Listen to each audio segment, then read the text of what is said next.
Hello and welcome to England Cricket on 99.94 Cricket every day.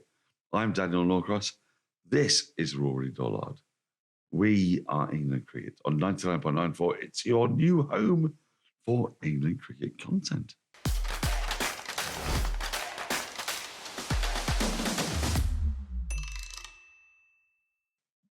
Don't laugh at me, Rory. I see you laughing at me. I was waiting for you to mention zero ducks given. I was waiting for zero ducks given. I haven't even got there yet. I'm one of the people on zero ducks given. You are not, but one day you might well be. We are here to tell you all about England cricket because we're a little bit excited because today England have won an enormous game, a massive game, a game against New Zealand. And looking at the way they played in the previous few games, it wasn't clear that they were going to actually get anywhere near winning that game. Rory, what the hell happened? We and you and I are going to discuss this over the course of 3 strange different segments, which we have yet to decide upon. Let's see how it goes. Let's kick off with. I would like to start. Beat New Zealand. I'd like to start how the hell did that happen? Why did England beat New Zealand? Jos't Buttler. There you go. That's the answer. Jos't Buttler, the batter, Jos't Buttler, the captain. Everything lined up nicely today. And I think if this was anything, this was Jos't Buttler's statement victory as England captain thus far.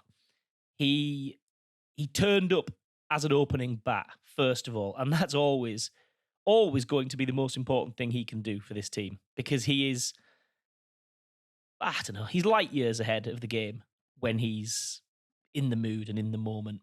And today he was. He really, really, really got to grips with a pitch that I think the consensus is maybe wasn't quite as easy as people figured it was at a certain point. And part of people's estimations of that pitch may have been built around the fact that Jos't Buttler was doing his thing and he was making it look perhaps a little easier than it was. So probably England were a little bit above par on that pitch, and maybe at halfway people thought that's gettable, that's sort of right in the hitting arc, and I think Buttler was a long thing to do with that. But I also think it was a really good game for him as captain.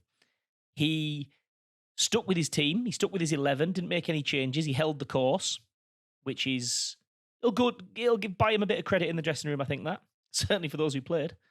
But he shuffled his options in a way that I think we were wanting him to do a little bit earlier. He mixed the batting order up to the extent that Milan batted way down the order, faced one ball, but that was sensible. That wasn't a reaction or a panic. It was sensible use of resources, and he got the right people facing the right amount of bowling, give or take. And he did the same with his bowling. He opened with Moeen Ali for an over. He brought Ben Stokes into the game at the right time. And I just thought Jos't Buttler did near enough everything right today. I entirely agree with you. You look when you're playing against New Zealand, and Trent Boult with a new ball is a massive, massive threat. And he bowled the first and the third overs, and he and Hales, I mean, Hales has got to get a lot of props for this, really played them sensibly. They decided not to get out. And I know that sounds like a weird thing to say, but you can, in T20, you can decide to go hard and you can decide not to go hard. And the big threat that England had was Trent Boult with a new ball. If they don't lose wickets early on, they are fine. I was watching it in a pub in Adelaide with the guys who do the Hawkeye and David Moran and Alex Hartley, and all of us were just see the over out. If you get away with Trent Boult bowling the first and the third over and not getting out, then you have massively changed what New Zealand can do to you. Because that's the other part of it. It's what does your opponent have? And what New Zealand have is big hitting up top. They have fabulous seam and swing bowling up front. How do you negate that? And it looked to me like, they were pretty smart. They were smart in the first 3, 4, 5 overs. And we've seen what Hales and Buttler will try to do. They'll try to be a bit alpha. They'll try to go really hard. They'll try to smash it all over the place. And they didn't here because they needed to win more than anything else. So, yeah. I'm with you, Rory. And listen, I think Hales, I maybe questioned Hales a little bit, his output since he's been brought back in. Wondered if Salt might be about to get his go. I don't think Salt maybe quite has it in him to be as nuanced as that just now. I think he is really foot to the floor, and that's what England want. And on a lot of pitches, in a lot of circumstances, that could be actually what they need. Today, maybe Salt could have got himself in trouble. I don't know. But Hales certainly had a good game, and I think if we're sort of tallying up Jos't Buttler's ledger as captain, I think bringing Hales back was a big decision, certainly that his predecessor would not have made. And I think Buttler, at some point in this tournament, to ratify that judgment, to get some points on the board, needed Hales to justify it. And today he did that. So another good one for Buttler. But yeah, I just think England looked and felt a different proposition today. They looked more on it. I don't know, they've been meandering to victory and defeat to some extent. It's either been a bit easy or they haven't managed to keep up. Today they felt one move ahead, near enough the whole game. They were playing the next move very, very well. And on that score, batting first. Explain. I think. Yeah, well, it makes sense. It certainly makes sense for this England side, but it's massively dangerous because you can lose a game of T20 batting first. You can lose it in the first 3, 4, 5 overs, frankly. But they didn't. They chose to bat first, and when they did, they went through a power play without losing a wicket. That was clearly a plan. So Sam Curran spoke pitch side at the end of the match, and he actually mentioned this. I don't think it was even brought up to him. He said, having watched the first game, England, Jos't Buttler specifically, said, let's bat first if we can, and let's get into this game. And I don't know if that was him wanting to get into the game personally and shape the game because that was his opportunity. But Curran certainly suggested that Buttler told the team our way to begin to shape the game the way we want to shape it is by batting first. And it might have been brave, as you say, going in and offering those sort of very skilled bowlers first dibs, but it was premeditated. England felt, and Jos't Buttler felt, that getting the bat in the hands offered them the chance to, I don't know, I suppose if you look at the table, England have qualification in their own hands. And to put the real extension on that, batting first almost feels like when the bat's in your hand, and certainly if you're the skipper, that's you taking control of your destiny. And they did that, and they put up a good score. They really did. Wasn't quite sure what a good score was on that pitch. We'd seen a previous game played out.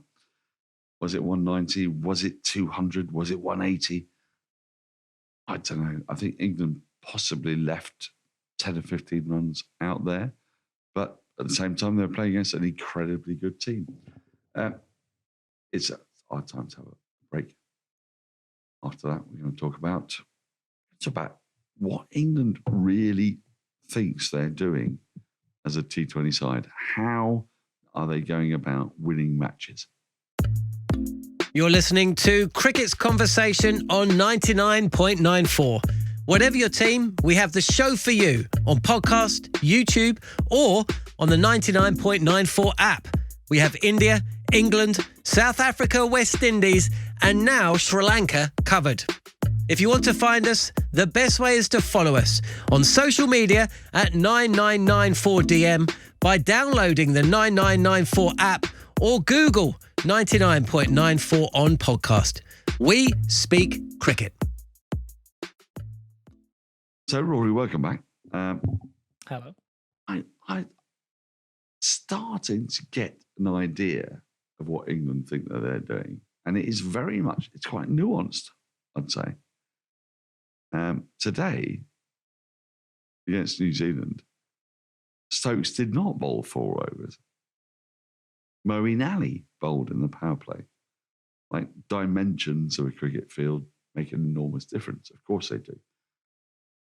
But Rashid, Livingston, it was like they watched a game that went on before them and they gone, ooh, this is what we do here.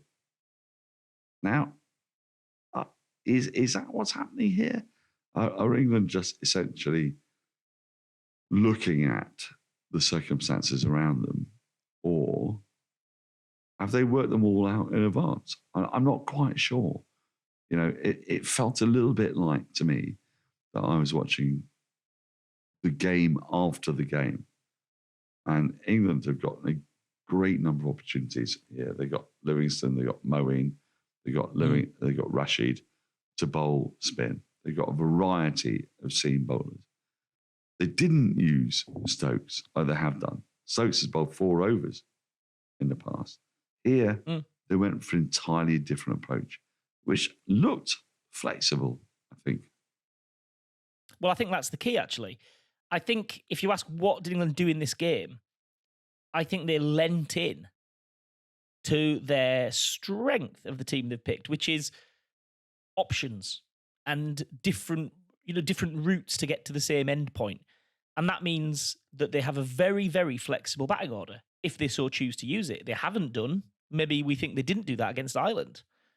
And maybe we think that against Ireland, with the rain, the Duckworth-Lewis-Stern par score, that they got themselves a bit too rigid. And maybe they could have been said to be too rigid had they have stuck to the sort of the method of Stokes balls at the top, because that's what he's done well at. But this is a team that's fluid. It's got loads of people who can do lots of different things at different points of the game. And today, they really pushed that envelope a bit, because they got a great start with the openers, so they shoved Moeen Ali up to number 3. Super. Because it's flexible. It's nimble thinking. Livingston comes in next. They're not wedded. Even Harry Brook came in next. And actually played a really good 7. A really good 3-ball knock from Harry Brook. But they weren't wedded. They weren't wedded to the Stokes thing. They weren't like, oh, we've got to get Stokes in. Stokes is our super over 19 kingpin. Got to get him in the game.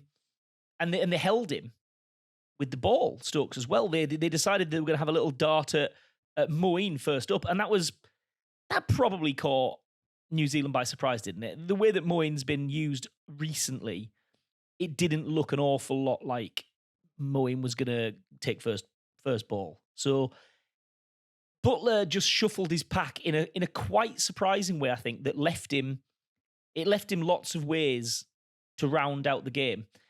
We come to the point that Mark Wood's bowled 3 overs today. Now, he bowled 3 overs not because it was a premeditated plan to bowl 3 overs of Mark Wood. It was because Buttler got into his options, which allowed him to do things differently and look at what was happening on the scoreboard, look at what was happening at the crease, and use those options. So I really liked it. I think this England team, and I actually think it was a really, really good idea to leave Milan down the order. And I don't think it argues against Milan playing in the next game at all. Quite the opposite. I think the fact that England feel emboldened to allow their specialist number 3, who doesn't bowl a ball, to come in at 8 because that's the way the game was going, shows actually quite admirable clarity. They understood the phases of the game, and I don't think it means in any way whatsoever that David Milan might not come in at number 3 next time. If Hales hits one up in the air in the first 2 overs, near enough certainty you'll see Milan come out and bat. I just think England were calm, and they were calm and unafraid to explore their options. And in T20 cricket, that's a pretty smart thing to be. So Rory, how the hell did they play that game against Ireland? I mean, how did that happen? And how did they play that game against Afghanistan? I mean, when they played against the 2, with all due respect, least least capable sides in that league, in that group that they're in. Why did they play the way they did? Because it makes absolutely no sense. I mean, it's extraordinary when you watch the way England played against New Zealand, which was clinical.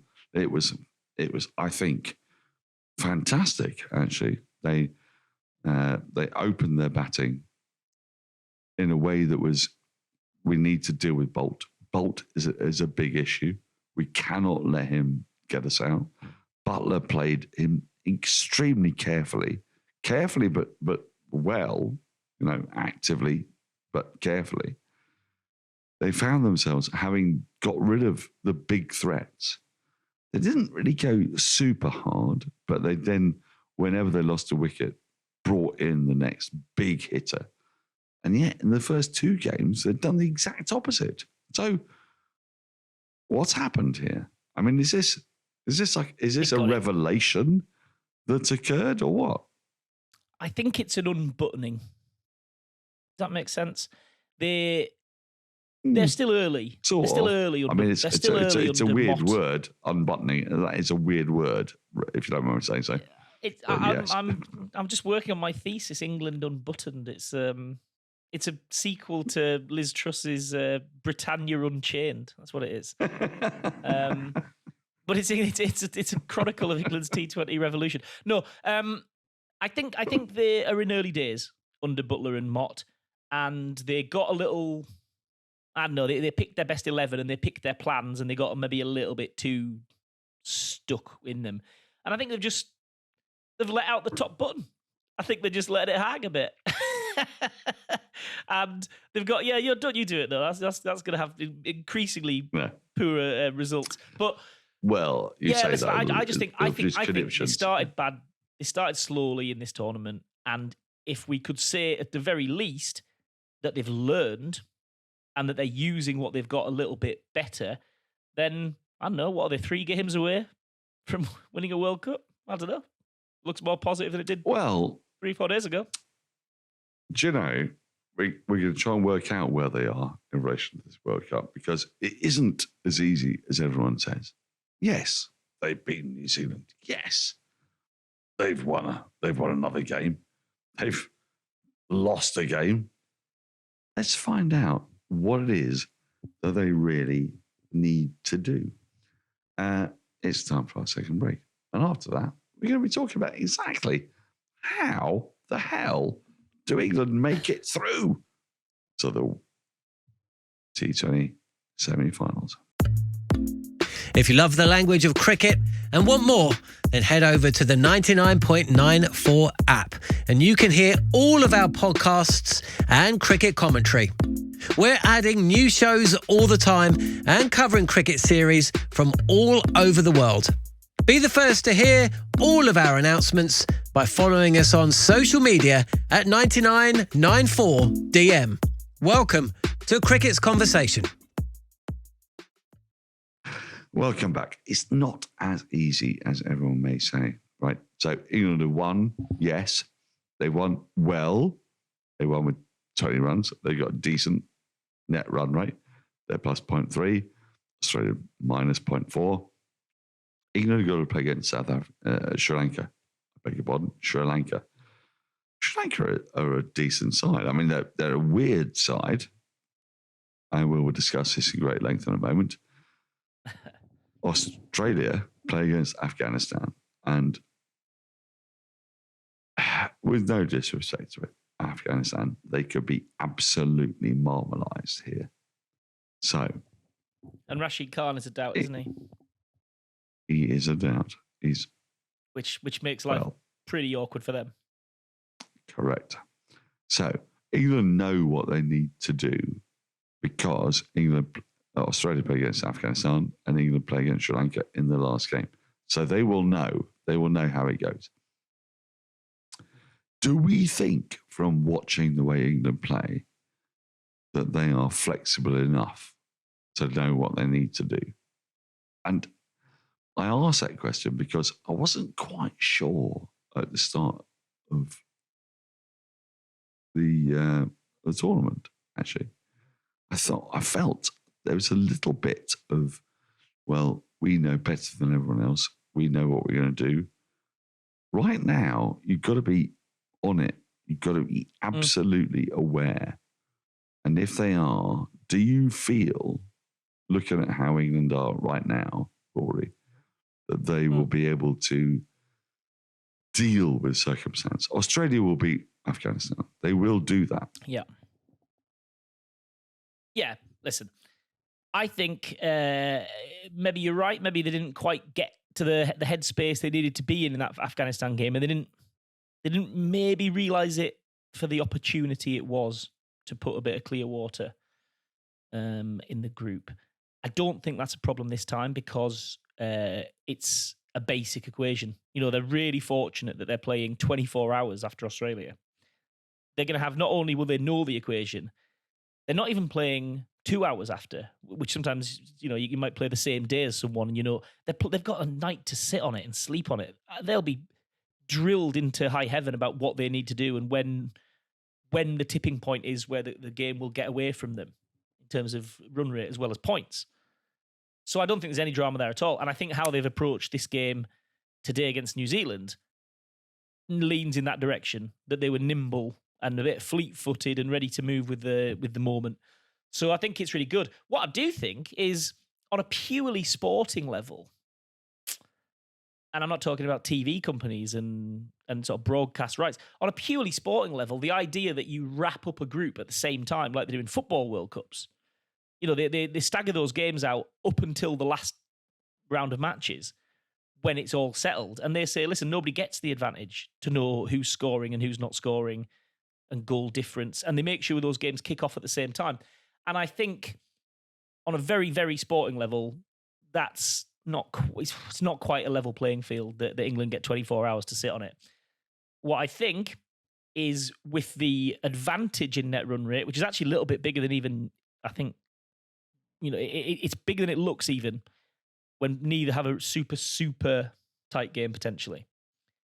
With the advantage in net run rate and with the 24-hour advantage of knowing where they're at, I think that adds up to a massive advantage for England. It really does. I mean, Australia don't even get to blast Afghanistan out of the park and have that be enough. When if they were playing at the same time as England, that might be enough, because England might be playing their own game and not letting the numbers interfere.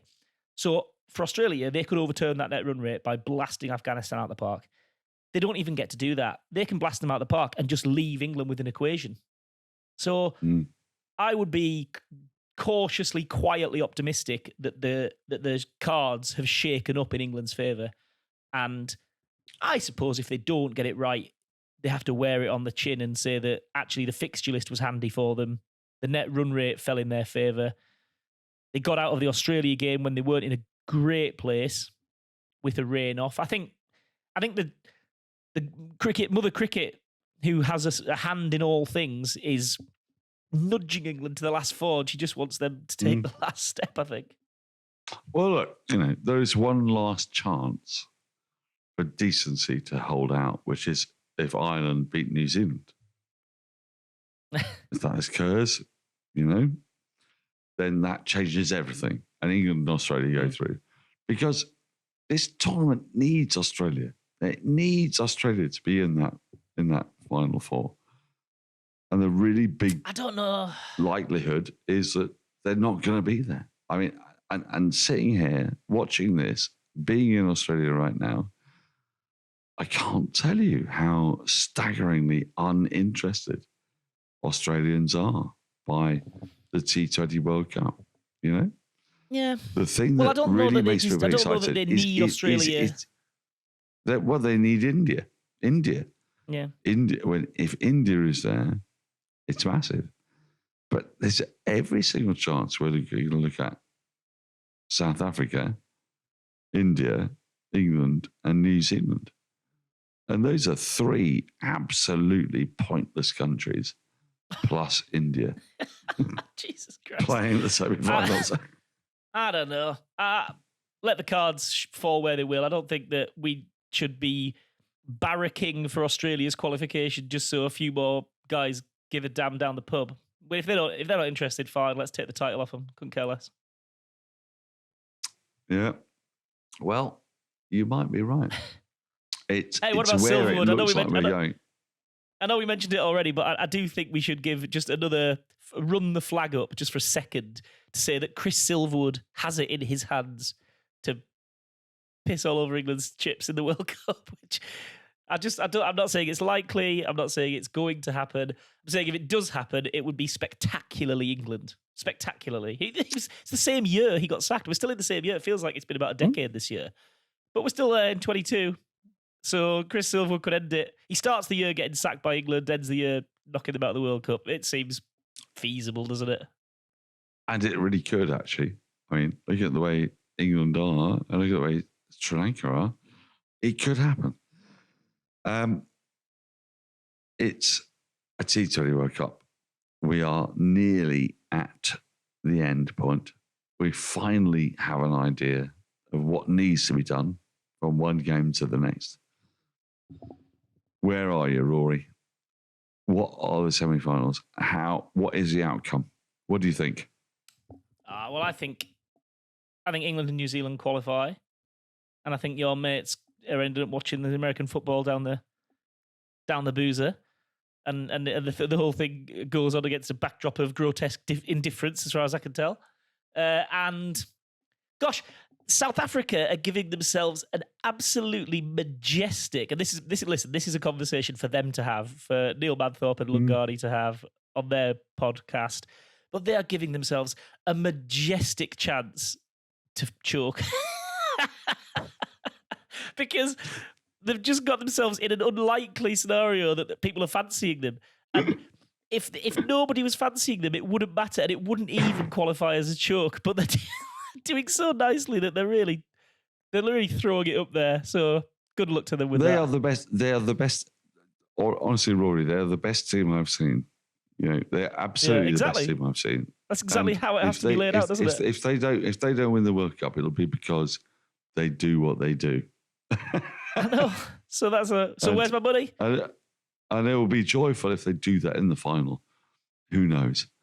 I think we're looking at India, England, no Australia. Yeah. New Zealand and South Africa. And if we get there, well, it's a lottery. It's an absolute. And you know lottery. what? Who knows? You don't get long to be kingpin in this game with the moment with the fixtures being what they are. So Australia win the World T20 under Justin Langer. That's right? I mean, this is how far we've gone. 5 minutes ago, it feels like I just about got my head around the fact that Australia have won the World Cup under Justin Langer. They're gonna. It all like a good chance that they cough up the title before they've even had a chance to see it another new year. I think one day South Africa will have to win, and maybe I'll be there for that to happen, and it will be a glorious, glorious day. Finally, South Africa will win. No, okay. Is that stupid? Is that stupid? Let's. Yeah, it's stupid. I'm going to listen to what Lungardi and Neil think about it. No, they'll screw it. That's us. We're done. We're finished. We're over. What flavour are you vaping today? I've been meaning to ask you all day. Hey, apple, actually, as you go. Yeah. Oh. There you go. Oh, ow. Jesus. That seems like time to go. It really is. Thanks for listening to England Cricket on 99.94, where we speak cricket every day. Please rate, review, and subscribe wherever you enjoy your podcast. You can download the 99.94 and follow us on Twitter at Norcross Cricket. Where are you? At the RVD. Come see me. You are, and you will never not be at the RVD. Never miss out. Join us 24/7 conversation on social media and follow us at 9994.tm. Cricket every day your way.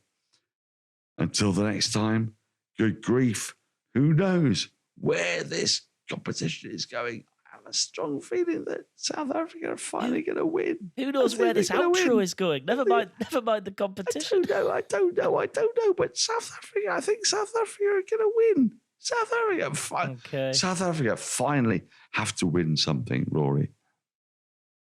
Don't they? Hold you to that. Eventually. See you next time.